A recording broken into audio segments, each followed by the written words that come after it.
Buongiorno, Luca. So welcome. We have some questions for you. So the first question is about role models. In your life, you probably had several role models, and we want you to talk to us a little bit about who were your role models and about that. Role models, I would say probably, at least what I got, are mostly on two types. One in the family and one in life, in work. Because I'm not coming from an academic family, and of course I took a lot from my father, from my grandfather, for all what is, I would say, ethical life and education and so on. But I had also a few astronomers that I met who really inspired my work. And indeed, I still remember that when I went to ISO the first time in '85, I was a student, and my professor asked me, "How do you see you in 15 years?" And I said, actually, I'm thinking, to this guy, Sandro Dodorico in this case, and funny enough, after 20 years I took his place, his position and his job. So I had several, yes, I would say, as I said, one family and one more on the professional life. Okay, so you are talking about Sandro, which both of us met. So what could you say that Sandro, you learned from Sandro? And Look, what I was really fascinated is, and is also a bit what I try to do, is the capability of being an astronomer, a scientist, but building also the instrument that you need to do your science. I really believe that the best and the top for us is when you can participate or build, to participate to the construction or build this instrument that really you need to do what is your dream, your scientific dream, right? And I think it was pretty good in that, and I believe I was pretty good as well. Good. And so, at a given time in your life, you decided to go for physics and astrophysics. So could you speak to us a little bit how that decision came? Yes. Yeah, I believe, honestly, in my time it was quite common to have a certain path. Certainly I was inspired by the sky. For instance, I don't know, going in night camps with a Boy Scout and watching the sky, and then there was a lot of science divulgation that one could read and see, and I was always fascinated by that. And then about, I think when I was 15, close to the school, there was a group of amateurs, and I started to. But I was never a good amateur, I must say. But at least, it was fascinating talking to these, and I was always interested in, fascinated. I would say fascination by the sky and all the things that were coming, pulsars and other stuff, black holes. Well, the same that now we talk about a few years ago. And then I decided to do physics, because in Florence, where I'm coming from, physics is the faculty, and I think it's a good choice actually, because a good astronomer must be a good physicist.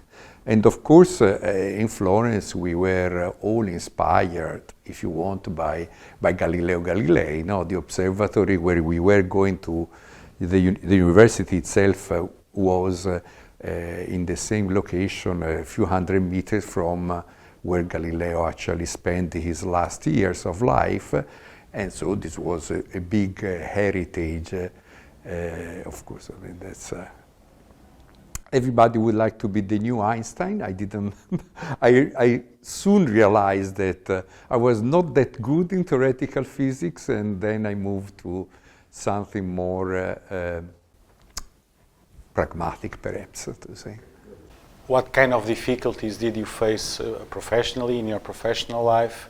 It is the first part of the question, and the second part is how did you surpass these difficulties? And the goal is to, to help the younger generation, because maybe some of the difficulties are similar, and in any case, a difficulty is also a difficulty, and you have to surpass it. So, okay, I believe that there are two aspects, if you don't mind. One is already in the study. I mean, physics is a difficult study, and I believe that it trains you already a bit to the difficulty that you encounter later on in the professional career. I believe that nowadays, and also in my time, the hardest time is in the academic. All the years that you have to spend as a postdoc, moving from one place to the other with a contract which is, my first contract was for 2 years, then I had the contract for 3 years, but each year renewable. So after 10 months I had to make the full thing to, and I had a family. I had a family to feed, say, at that time. We were in Chile, which was also, we are talking about almost, say, 35 or 40 years ago, so it was a time in which the world was bigger than now. And so this kind of instability, this difficulty of finding always a new contract, ensuring that, you work, I think has been a stress, a cause of stress, and I believe is still a cause of stress for the young people. And as a matter of fact, I believe that is also something that nowadays keep the young out of the academia. This difficulty of, in particular at the starting, and changing, new contract, looking at new things. Of course, it's also very exciting because it's the time that you're young, full of enthusiasm, and this also overcome, right? But in my case, for instance, certainly my family, my wife and so on, was very important because they support my choice, They help me in doing this and looking for my career, and that has been really important. So you say that, your family helped you surpass this difficulty and all this pressure. But what advice would you give to the young people that are going through it?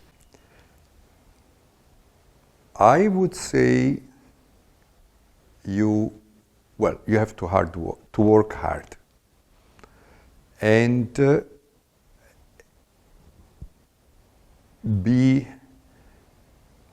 obstinate is too much, but certainly very, very strongly motivated.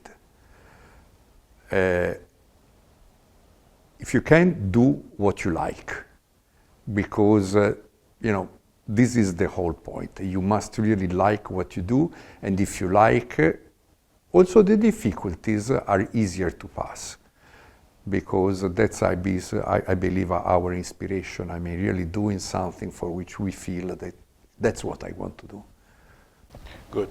So you already talked a little bit about this, but suppose there is someone, young people, that wants to follow a career in astrophysics, and they look at you, and what advice would you give to them if someone, I will say, a teenager or someone in physics that just started physics and doesn't know very well to follow, but has some interest in astrophysics? What will be the advice you give to someone that is considering a career in astronomy and astrophysics? I would say that most important is that you study hard. Second, be open. I mean, we have interest, but even if you have an interest, I would say, don't necessarily focus at the beginning on that, because the world of physics and astrophysics is really large, is enormous, and is becoming larger and larger, and you have to be open to new interests and new things. These are, I believe, the most two important things. Advice, and I would also say that looking for later on in your career for a good supervisor is a good choice. Can you explain a little bit what is your day-to-day work? Okay, yes. Look, I'm working in an observatory where we have telescopes in Chile. And so my work is a bit divided, I would say, in two parts. As you can imagine, when you have a telescope, nobody goes anymore with the eye and watch the stars, but we have to build the instruments, which are very, I would say, rather complicated now, because technology is advancing, because we want to look at the detail as much as we can. And so part of my job is to build these instruments. The other part is is more my scientific interest is in studying the light of the stars. If you take a prism, you see that the light disperses in several colors. If you expand this even more, you can see that these colors have absorption lines, they have up and down. Each of these lines is made by a chemical element, and it gives us a lot of information on how the star formed, how it's composed, how it moves in the sky towards us or far from us. This is called spectroscopy, and I really like to do the highest precision spectroscopy, for instance, to search for planets around other stars, or, as I said, to look at the chemical composition of the stars close to us. If you enjoyed the video, like and subscribe.